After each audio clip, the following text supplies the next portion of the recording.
Question number 31 देखिएगा एक बार, और सम्स को पहले पढ़ेंगे, उसके बाद सम्स को समझने के बाद फिर हम लोग देखेंगे सॉल्यूशन कैसे हुआ है। और स्टार्टिंग से जो कंटिन्यू करते हैं तो कभी कभी बीच में डिस्टरबेंस हो जाती है, आप लोग लेट वेट आते रहते हो, इसलिए आज मैंने क्या किया, पूरा सम्स पहले लिख लिया है। नहीं, पूरा नहीं लिखा है, सम्स अभी हमारा कंप्लीट नहीं हुआ है, केयरफुली हम लोग देखेंगे। अभी इसमें और भी एक स्टेप हम लोगों को कंप्लीट करना होगा, ठीक है। सम्स देखिएगा क्या बोल रहा है, रिवैल्यूएशन और एडमिशन वाला सम्स है हमारा। Anjan and Ajit are partners in a firm. Sums दिख रहा है सभी को। Anjan and Ajit are partners in a firm sharing profit and losses in the ratio 3:2। ये ओल्ड रेशियो दिया है। पुरानी कोई भी चीज रहेगी, रिजर्व रहेगा, प्रॉफिट रहेगा, तो इसी ओल्ड रेशियो में बांटा जाएगा, ठीक है। नीचे आगे मेंशन कर रहा है their balance sheet on 31 December 2019 was as follows, ठीक है। मेरे बुक में 2019 है, बुक अगर डिफरेंट रहता है तो उसमें ईयर चेंज भी हो सकता है, डेट चेंज भी हो सकता है, उसमें कंफ्यूज मत होना, समझ रहे हैं। आपके पेपर में, आपके बुक में जो भी डेट रहेगा वो डेट आपको लिख देना है, उसमें कोई डाउट क्रिएट मन में नहीं करना है।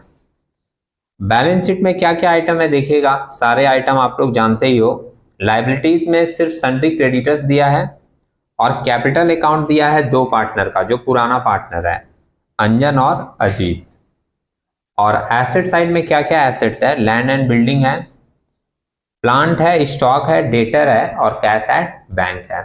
ये सारे एसेट्स और लायबिलिटीज तो आपके जाने हुए होंगे, है ना। नीचे देखते हैं एडिशनल इंफॉर्मेशन क्या बोल रहा है। On 1 January 2020 Asit was admitted into partnership on the following condition. Asit एक नया पार्टनर के रूप में बिजनेस को ज्वाइन कर रहा है, और जब वो ज्वाइन करेगा तो क्या क्या चीज चेंज होगा या क्या क्या कंडीशन फॉलो होगा, वो नीचे एक एक करके बता रहा है आपको, ठीक है। 5 कंडीशन दिए हुए हैं, दिख रहा है 1 2 3 4 5 नंबरिंग करके। और 5 कंडीशन के बाद एकदम लास्ट वाले लाइन में आपसे पूछा गया है, देखना एक बार, मेक जर्नल एंट्रीज, आपको जर्नल बनाना है, एंड गिव लेजर अकाउंट, उसके बाद आपको लेजर बनाना है, and balance sheet of the new firm. और ये जर्नल एंट्रीज और लेजर देने के बाद जो जो चेंजेस होगा उस चेंजेस को अप्लाई करके आपको एक नया बैलेंस शीट बनाना है, ठीक है। तो अपने को 3 चीजें फॉलो करनी है, जर्नल भी करना है, लेजर भी करना है और बैलेंस शीट भी करना है। अब हम लोग देखते हैं कि एडजस्टमेंट क्या क्या था, एक एक एडजस्टमेंट पढ़ेंगे और समझते हुए चलेंगे, ठीक है। पहला एडजस्टमेंट देखो क्या बोला, आसित will pay 15,000 as his capital. जो नया पार्टनर आ रहा है वो 15,000 रुपया कैपिटल दे रहा है for 20% share of future profit of the firm. 15,000 capital देकर बिजनेस में वो एडमिट होगा, और भविष्य में जब प्रॉफिट बटेगा तो वो किस रेशियो में बटेगा, इसके लिए हम लोगों को एक नया रेशियो फाइंड आउट करना पड़ेगा, जिसमें आसित का हिस्सा कितना मिलेगा, 20%।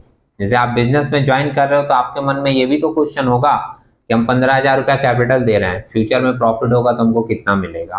तो उसको बता दिया गया कि फ्यूचर में जो प्रॉफिट होगा उसमें 20% आपको मिलेगा, ठीक है। कैपिटल कितना लाया, 15,000। हम लोग साथ साथ एंट्री सोचते हुए चलते हैं। कैपिटल का बेसिक एंट्री क्या होता है, पैसा आएगा बिजनेस में, बैंक डेबिट होगा, पैसा बढ़ेगा, तो पहली एंट्री आप देखिएगा बना दिए हैं, in the books of A firm journal. Format आप लोग पूरा करके कीजिएगा, जानते हैं। मैं सिर्फ ऊपर हेडिंग लिख देता हूं, date particular select, DR amount और सीआर का अमाउंट। पहला एंट्री पैसा लेकर आया तो सिंपल एंट्री हम लोग क्या बनाए, पैसा आएगा बिजनेस में, बैंक अकाउंट डेबिट, और जो पर्सन कैपिटल दे रहा है उसका नाम भी मेंशन कर दीजिएगा, समझे, कौन दे रहा है, आसित, तो लिख दिया टू आसित कैपिटल अकाउंट कितने का, 15,000 का। और सिंपल नरेशन जो लाइन लिखा रहेगा वो नीचे लिख दोगे शॉर्ट में, बीइंग कैपिटल ब्रॉट इन, ठीक है। आगे देखिए दूसरी लाइन, दूसरा एडजस्टमेंट सम्स में बोल रहा है, stock will be reduce. Sums में केयरफुली देखिएगा पहले, stock will be reduce by 10% and plant will be reduce by 5%, दोनों रिड्यूस हो रहा है। और जर्नल जब हमने लिखवाया था फर्स्ट क्लास, शायद मैंने कहा भी था कि जो लोग नहीं आए हैं जाकर वीडियो रिकॉर्डेड है देख लीजिएगा। अगर आप उस क्लास में आए थे तो आप एक चीज समझे होंगे, और अगर आप उस क्लास में नहीं थे तो दूसरे क्लास में भी हमने इस चीज के ऊपर डिस्कशन किया था कि जर्नल आपको रटने का जरूरत नहीं है। थोड़ा सा कॉन्सेप्ट आपके दिमाग में है अगर 11 वाला, तो भी आप क्या करोगे, जर्नल खुद से बना लोगे। और हमारा कॉन्सेप्ट क्या था कि एसेट अगर बढ़ेगा तो एसेट डेबिट होगा, और एसेट अगर घटेगा तो एसेट क्रेडिट होगा। यहां पर वो दोनों को क्या किया है, स्टॉक को भी बोला है रिड्यूस और प्लांट को भी बोला है रिड्यूस। तो दोनों अगर घटेगा तो दोनों क्रेडिट किया जाएगा, और एसेट अगर क्रेडिट होगा तो डेबिट कौन होगा, रिवैल्यूएशन। क्योंकि ये सारा चेंजेस को एडजस्ट करने के लिए हम लोग किस अकाउंट की मदद ले रहे हैं, रिवैल्यूएशन अकाउंट की। क्लियर है?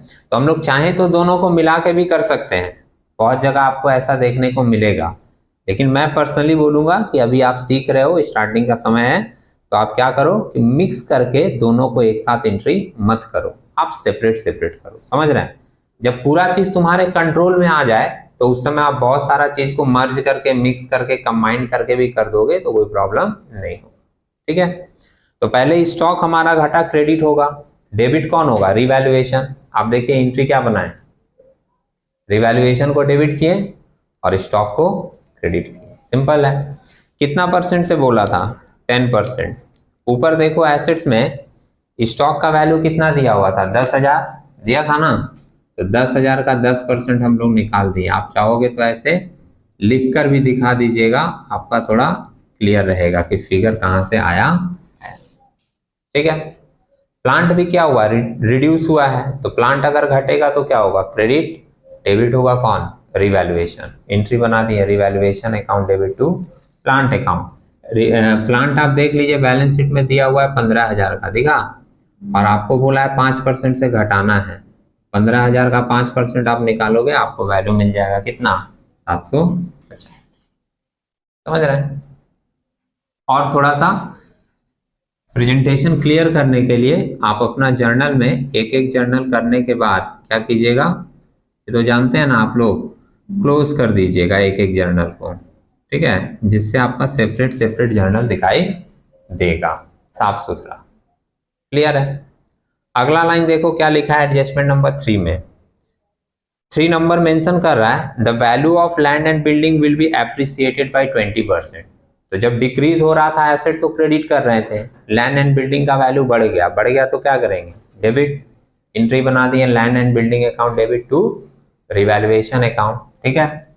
और लैंड एंड बिल्डिंग जरा देखो बैलेंस शीट में कितना दिया हुआ वैल्यू, 20,000, और 20,000 का कितना परसेंट बोला बढ़ाने, 20%। तो 20,000 का 20% आपको फिगर मिल जाएगा कितना, 4,000। क्लियर है? नेक्स्ट एडजस्टमेंट देखिए नंबर 4। इसमें बोल रहा है 5% प्रोविजन फॉर डाउटफुल डेब्ट will be created on debtors. ठीक है? प्रोविजन जो है ना वो लाइबिलिटी होती है। प्रोविजन क्या होता है, लाइबिलिटी। पहले तुम्हारे पास प्रोविजन नहीं था, अभी बोल रहा है प्रोविजन बनाओ, मतलब बिजनेस में एक प्रोविजन आया, तो पहले आपके पास एक लाइबिलिटी नहीं थी, अब बिजनेस में एक लाइबिलिटी आ रहा है। दैट मीन्स कि आपके बिजनेस में एक लाइबिलिटी बढ़ रहा है। समझे? एसेट जब बढ़ता है तो हम लोग उसको डेबिट करते हैं, और लाइबिलिटीज के साथ उल्टा केस है, लाइबिलिटीज जब बढ़ता है तो उसको हम लोग क्रेडिट करते हैं। ठीक है? अब उस कॉन्सेप्ट पे देखिए एंट्री बना दिए, लाइबिलिटीज बढ़ा तो पीवीडीडी क्रेडिट होगा, और पीवीडीडी जब क्रेडिट होगा तो डेबिट कौन होगा, रिवैल्यूएशन। एंट्री बना दिए revaluation account debit to PBDD account, और ये पीवीडीडी हमने शॉर्ट में लिखा है, आप पूरा लिखिएगा provision for bad and doubtful date. ठीक है? और ये जो परसेंटेज है पीवीडीडी का 5%, ये किसके ऊपर निकाला जाएगा, डेटर्स के ऊपर। बैलेंस शीट में देखो डेटर्स का वैल्यू कितना दिया है, 20,000। 20,000 का आप 5% निकालोगे तो आपको वैल्यू मिल जाएगा कितना, 1,000। ठीक है? जैसे ऐसे क्या ना फिगर सामने सामने लिख के दिखा देंगे तो यहाँ क्वेश्चन मार्क नहीं उठेगा। कोई एग्जामिनर अगर मान लीजिए आपका कॉपी चेक कर रहा है तो वो देखेगा कि हाँ ये 20,000 का 5% निकाल के यहाँ 1,000 लिखा है। समझ रहे हैं मेरी बात? अगर मान लीजिए हम ऐसे कैलकुलेशन ना दिखाएं, किसी के मन में आएगा कि वो लिखना जरूरी है कि जरूरी नहीं है, ये सब भी बात आता है ना दिमाग में स्टूडेंट्स का, तो आप खुद ही सोचिए कि अगर आप ऐसे लिख कर नहीं दिखाओगे और सीधा ऐसे 1000 लिख दोगे तो एग्जामिनर चेक करेगा, आपका एंट्री करेक्ट करेगा, लेकिन यहाँ पर वो ऐसे राउंड करके ऐसे क्वेश्चन मार्क कर देगा कि ये 1000 तुम कहाँ से उठा के लिख दिए। समझ रहे मेरी बात? इसलिए आंसर जो है ना वो आपको पूरी परफेक्ट देनी चाहिए, जिससे कि कहीं पर भी क्वेश्चन मार्क अराइज ना हो। क्लियर है? ये सब छोटी छोटी बातें ध्यान रखिएगा। हाँ, अगला लाइन देखिए और लास्ट एडजस्टमेंट, एडजस्टमेंट नंबर 5 क्या बोल रहा है? ये नया एडजस्टमेंट है, ध्यान से देखोगे।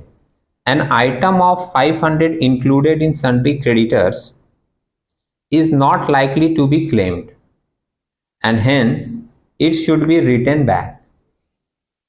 क्रेडिटर्स ऊपर आप देखोगे बैलेंस शीट में 12,000 का दिया हुआ है, दिखा? इसमें से बता रहा है कि एक आइटम ऐसा है, मतलब एक क्रेडिटर ऐसा है जिसको 500 रुपया देना है, 500 रुपया उसका बाकी है। वो क्रेडिटर बोल रहा है कि अब क्लेम नहीं करेगा, मतलब वो अपना पैसा मांगेगा नहीं। तो अगर मान लीजिए कोई क्रेडिटर अपना पैसा नहीं मांगेगा तो हम लोग उसको अब रख के क्या करेंगे? बुक्स ऑफ अकाउंट में से क्या करेंगे? उसको हटा देंगे कि अब ये हमसे पैसा मांगेगा नहीं, मतलब अब ये मेरा लाइबिलिटी नहीं है। समझ रहे मेरी बात? जैसे यहाँ मान लीजिए 10 लोग बैठे हैं, तो 10 लोग क्या कर रहे हैं? 1,000 रुपए करके हमको दे रहे हैं, सपोज करो, या सपोज करो हम तुम लोगों को 1,000 करके देने वाले हैं। तो 10 लोग अगर हैं तो 10,000 देना है हमको। उसमें अगर एक स्टूडेंट बोल दे कि हम अब मांगेंगे नहीं, हमको देने का जरूरत नहीं है, तो हम क्या सोचेंगे कि 10 लोगों को 1,000 करके 10,000 देना था, उसमें से एक पर्सन बोल रहा है कि अब हम मांगेंगे नहीं, अब हम लेंगे नहीं, आप मेरे बारे में चिंता मत कीजिए। तो हम क्या सोचेंगे कि 10,000 जो हमको देना था, अब हमको कितना देना होगा? सिर्फ 9,000। मतलब कि मेरा लाइबिलिटी 10,000 से कितना हो गया? 9,000। लाइबिलिटी घटा। आपका एक क्रेडिटर था 500 रुपया देना था, अब नहीं देना है, इसका मतलब आपका क्रेडिटर 500 से घटा, आपका लाइबिलिटी 500 से घटा। और लाइबिलिटी जब बढ़ता है तो क्रेडिट किया जाता है, लाइबिलिटी जब घटेगा तो हम लोग डेबिट करेंगे। इसलिए आप देखोगे एंट्री में क्या लिखे हैं? सन्ड्री क्रेडिटर्स अकाउंट डेबिट, दिख रहा है, टू रिवैल्यूएशन अकाउंट। क्लियर है? और इसका तो अमाउंट डायरेक्ट दे दिया था ना भाई, सम्स में डायरेक्ट दे दिया, कितना? 500। तो हम लोग क्या किए? 500 डायरेक्ट उठाकर वहां पर, ठीक है, ओके। इतनी सारी एडजस्टमेंट सम्स में दी थी, वो सारा एडजस्टमेंट हम लोग एक एक करके पुट कर दिए। लेकिन एक बात ध्यान रखिएगा, एक दो बातें वो सम्स में बोलेगा नहीं, वो तुमको खुद से कैलकुलेट करना पड़ेगा। अब कैसे कैलकुलेट करेंगे हम लोग खुद से? एक आइटम हम लोग कैलकुलेट करेंगे कि इस प्रोसेस में हमारा प्रॉफिट हुआ या लॉस, जिसको हम लोग बोलते हैं रिवैल्यूएशन प्रॉफिट या रिवैल्यूएशन लॉस। और वो निकालने के लिए जिस दिन हमने जर्नल इसका डिस्कस किया था उस दिन भी एक तरीका बताया था, याद होगा किसी को? कैसे निकाले थे? जितना भी रिवैल्यूएशन क्रेडिट है उसको जोड़ेंगे, ये बोले थे, और जहां जहां रिवैल्यूएशन डेबिट है उसको माइनस करेंगे। आप एक बार बोर्ड पे देखिए, तुमको दिखाई दे रहा है रिवैल्यूएशन यहाँ क्रेडिट है, दिखा? 4,000 से। रिवैल्यूएशन यहाँ भी क्रेडिट है, कितने से? 500 से, दिख रहा है? इसको मिटा देते हैं जिससे आपको ये ध्यान में रहे कि दो जगह क्रेडिट है, 4,000 और 500, इन दोनों को जोड़िए तो सिंपली जोड़कर आएगा 4,500, दिख रहा है? और जहां जहां डेबिट है, यहाँ डेबिट है, दिख रहा है? 1000, यहाँ डेबिट है 750 और यहाँ डेबिट है 1000, दिखा? तो जहां 3 जगह डेबिट है उन तीनों को क्या करना है? माइनस करना है, सिंपली माइनस करना है। तो 4,500 क्रेडिट का जुड़ा, और इस 4,500 में हम लोग माइनस करेंगे 1000, फिर 750, फिर 1000, मतलब 2,750। तो माइनस करके हमारा बैलेंस आ रहा है 1,750। अगर क्रेडिट में से डेबिट आराम से घट जाए तो समझ लेना कि हमारा प्रॉफिट हुआ है, ठीक है? और अगर उल्टा केस हो जाता, डेबिट में ज्यादा हो जाता, तो हम लोग बोलते हैं प्रॉफिट नहीं हुआ है, लॉस हुआ है। सिंपल है। अभी तो आपको माइनस करके कितना मिल गया? ये दोनों जोड़े और ये तीनों माइनस किए, हमको मिल गया 1,750। अपना क्रेडिट में से डेबिट घट गया तो हम लोग बोलेंगे ये हमारा रिवैल्यूएशन प्रॉफिट हुआ। और रिवैल्यूएशन में जो भी प्रॉफिट होगा वो किसको दिया जाएगा, जो पुराने पार्टनर हैं उनको दिया जाएगा ओल्ड रेशियो में। ओल्ड रेशियो सम्स के स्टार्टिंग में ही दिया था 3:2। अब उसकी एंट्री एक आपको पास करनी पड़ेगी। इतना बात तो सम्स में बोलेगा नहीं, ये हम लोगों को खुद इतना करना पड़ेगा। तो अब एंट्री पास कर दी, प्रॉफिट का दिख रहा है आपको, revaluation account debit to old partner. Entry मैंने लिखवाया था ओल्ड पार्टनर, लेकिन ओल्ड पार्टनर का नाम है तो हम लोग यहाँ नाम लिखेंगे टू अंजन कैपिटल अकाउंट और टू अजीत कैपिटल अकाउंट। 1750 का जो प्रॉफिट है वो इन दोनों में बांट दिए। रेशियो था हमारा, देख लीजिएगा जिनको बांटने में दिक्कत होगी, 1750 इंटू 3/5 करके इसको दिए पहले वाले को, 3 रेशियो था इसका, और 1750 इंटू 2/5 करके दिए हैं दूसरे वाले को, दूसरे वाले का 2 हिस्सा था। क्लियर है।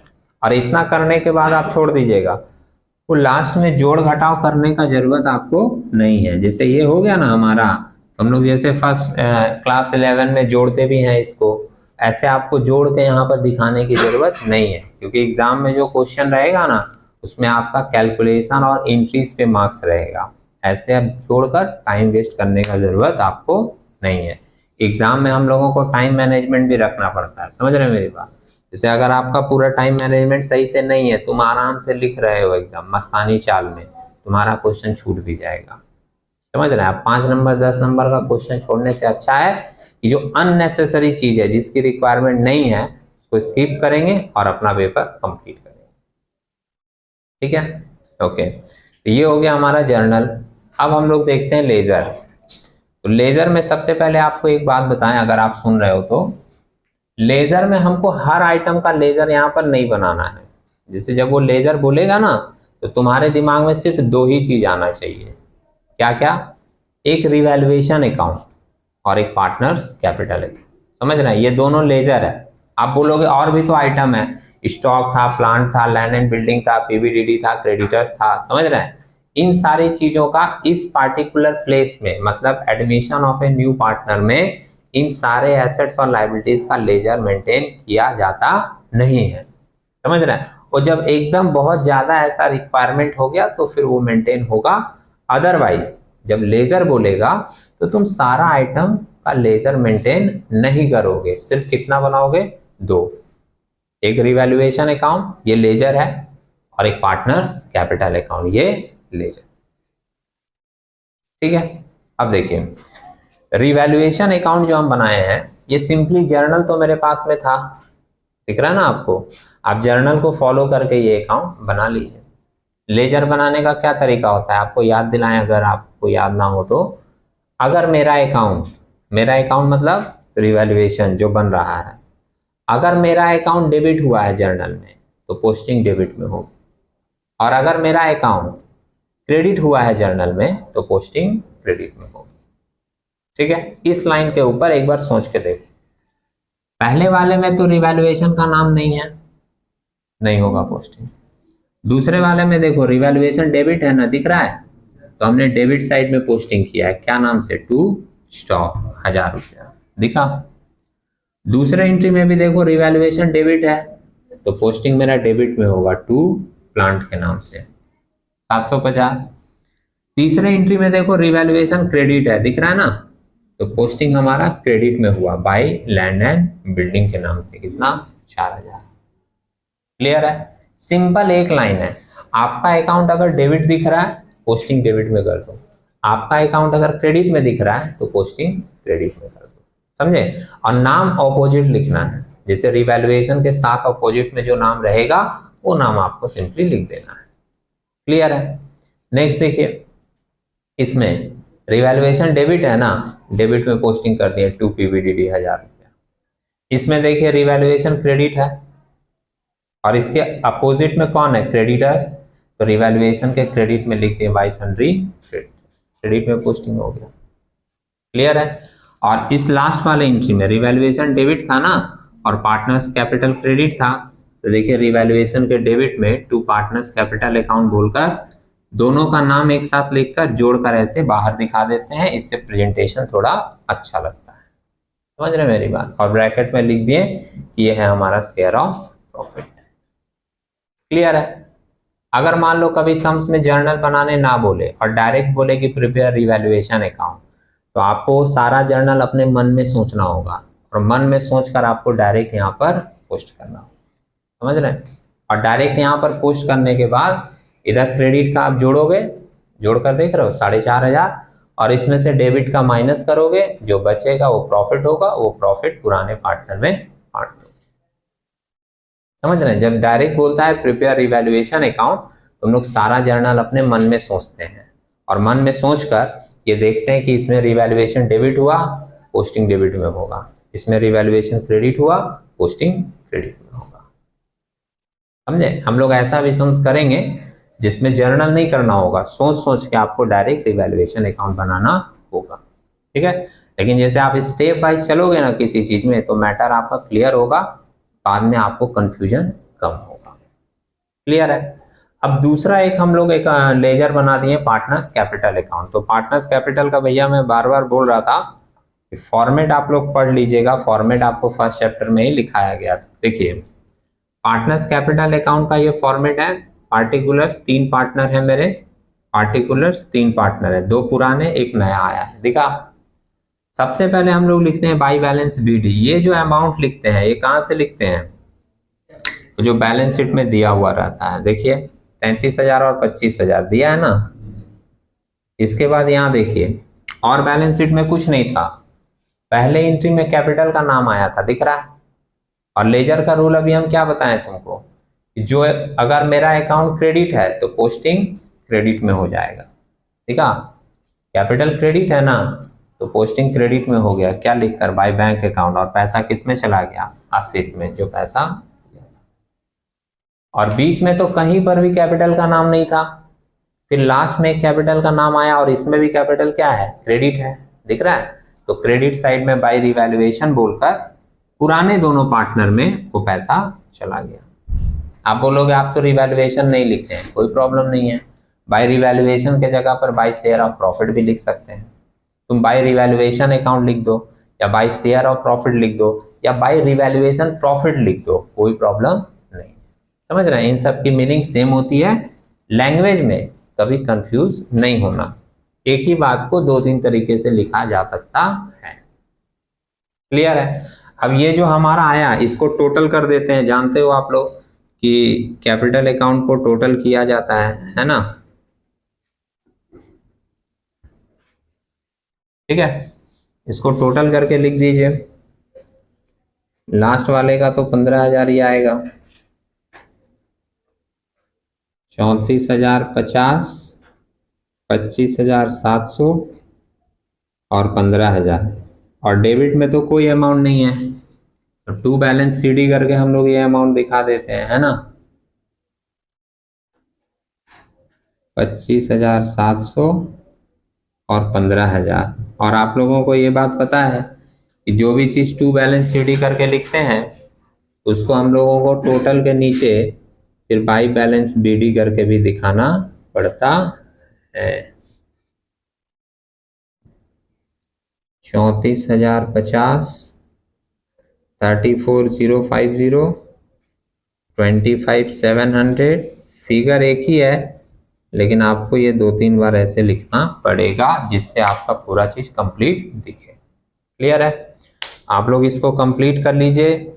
इसके बाद अभी भी हमारा सम्स कंप्लीट नहीं हुआ है, अभी अपने को बनाना होगा बैलेंस शीट। ये जर्नल तो सब लिख लिए थे ना भाई,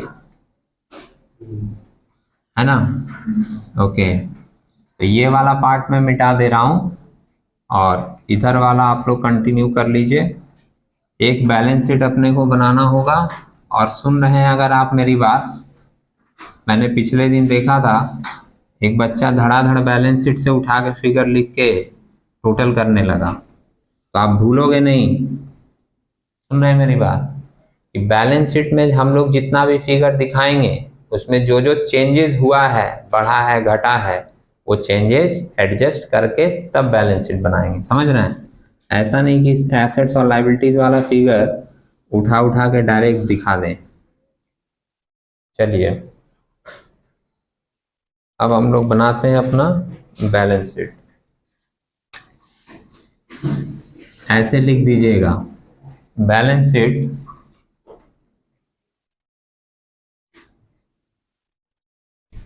ब्रैकेट में आफ्टर एडमिशन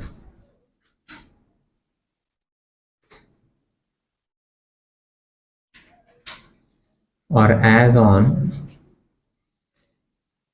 डेट हम दे देंगे 1 जनवरी, जिस दिन एडमिशन हुआ है 2020। इधर में अपना रहता है लाइबिलिटीज, ठीक रहा है, और 2 कॉलम कर लेंगे क्योंकि प्लस माइनस भी करना होगा। और इधर में मैं रख लूंगा एसेट्स, और एसेट में भी मैं 2 कॉलम कर लूंगा क्योंकि प्लस माइनस करना होगा। ठीक है, लाइन आप लोग खींच लीजिएगा, पूरा फॉर्मेट बना के कीजिएगा। चलिए, सबसे पहले मैं लाइबिलिटीज लिखता हूं। सुन रहे हो ना आप लोग? पार्टनर्स कैपिटल लिखते हैं भाई लाइबिलिटीज में हम, ठीक है। और अगर आपको याद हो तो आप लिख लोगे, नहीं याद है तो मैं आपको याद दिला दूं। ये पार्टनर्स कैपिटल में हम लोग ये जो नया वाला बैलेंस आता है ना बीडी, वो लिखते हैं। इसलिए मैंने लास्ट डे वाले सम्स में कहा भी था, याद है किसी को, कि सम्स में अगर नहीं भी बोलेगा पार्टनर्स कैपिटल अकाउंट बनाने के लिए, तो भी तुमको कैपिटल अकाउंट बनाना पड़ेगा अगर बैलेंस शीट बनाना है तो। क्योंकि बैलेंस शीट में तुमको नया कैपिटल दिखाना है, और नया कैपिटल निकालने के लिए आप ये कर लोगे, समझे। पहला पर्सन कौन है? अंजन। अंजन के बाद कौन है? अजीत। अजीत के बाद कौन है? आसिफ। इन तीनों का नया कैपिटल ये वाला लिख रहा है 34,050, 25,700 और 15,000, और तीनों को जोड़कर बाहर दिखा देंगे।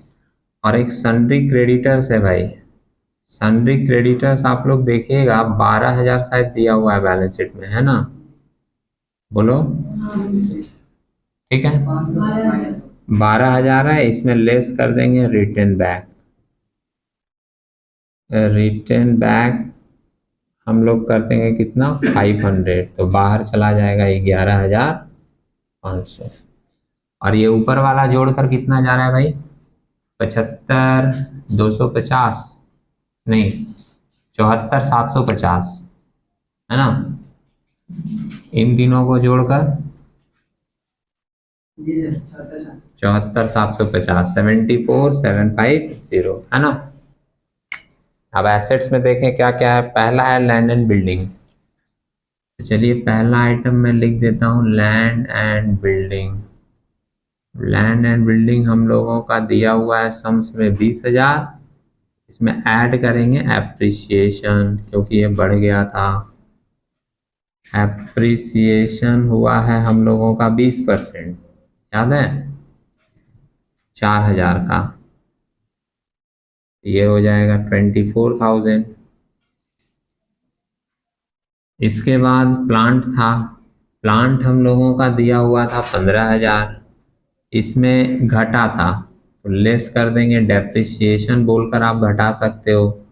डेप्रिसिएशन में तो एसेट का वैल्यू क्या होता है? घटता ही है ना। 5% बोला था, तो 750 में माइनस करके बाहर दिखा दूंगा 14,750। इसके बाद स्टॉक दी हुई थी, स्टॉक का वैल्यू शायद बैलेंस शीट में दिया था 10,000, है ना? और इसमें भी रिडक्शन हुआ था 10% से, तो लेस कर देंगे रिडक्शन। इसमें डेप्रिसिएशन नहीं लिखोगे, सुन रहे हो मेरी बात? क्योंकि स्टॉक में कुछ घट सकता है, लॉस हो सकता है, ये बोल सकते हैं, उसका डेप्रिसिएशन जनरली नहीं होता। तो 10% माइनस करके ये वैल्यू बाहर चला जाएगा 9,000। इसके बाद डेटर्स नाम का आइटम था, है ना? और डेटर्स कितने का था हम लोगों का? 20,000 का था, शायद 20 दिया है ना? ठीक है, इसमें हम लोग लेस करते हैं PBDD, provision for bad and doubtful debt. कितना परसेंट था? 5%। तो 20,000 का 5% आपका आएगा 1,000, माइनस करके ये बाहर जाएगा कितना? 19,000। और इसके बाद एक आइटम था बैंक का, है ना, और तो कुछ नहीं था ना, बिल्स रिसीवेबल वगैरह नहीं। कैश एट बैंक दिया हुआ है, बैंक था हम लोगों का पहले 5,000। सुन रहे हो मेरी बात, फोकस मत तोड़िएगा अभी। और जो नया पार्टनर आया था वो 15,000 रुपया लेकर भी आया था कैपिटल, तो वो क्या होगा, बैंक में ऐड हो जाएगा। तो हम लोग लिख देंगे capital brought in, capital brought in कितने का, 15,000 का। तो ये जोड़कर बाहर चला जाएगा 20,000। और अब हम लोगों को देखना होता है कि हमारा बैलेंस शीट दोनों साइड मैच कर रहा है या नहीं। तो इधर तो अगर हम लोग जोड़ें तो आ रहा है 86,250, और इधर वाला भी जोड़ लीजिएगा, 20 10 30 10 40 48 48 और 4 52 और 4 56 और 30 86। हाँ यह 250 होगा, सही है, तभी 500 बढ़ जा रहा था। 86,250, ठीक है। बैलेंस शीट तो लास्ट में मिलना ही चाहिए, नहीं तो क्या होती है, कुछ ना कुछ मिस्टेक रहता है, तो हम लोग फिर से उसको चेक करते हैं कि कहाँ पे मिस्टेक हुआ है। एडजस्टमेंट में भी मिस्टेक हो सकता है, कैलकुलेशन में भी मिस्टेक हो सकता है, लिखने में भी मिस्टेक हो सकता है। जब भी मैच ना हो, एक बार ओवरव्यू आप लोग सम्स में वापस देंगे, ठीक है। आप लोग इसको नोट कर लीजिए, कोई और मन में डाउट आए तो उसको एक बार फिर से पूछ लीजिए, मैं फिर से उसको एक बार एक्सप्लेन कर दूंगा। Thank you.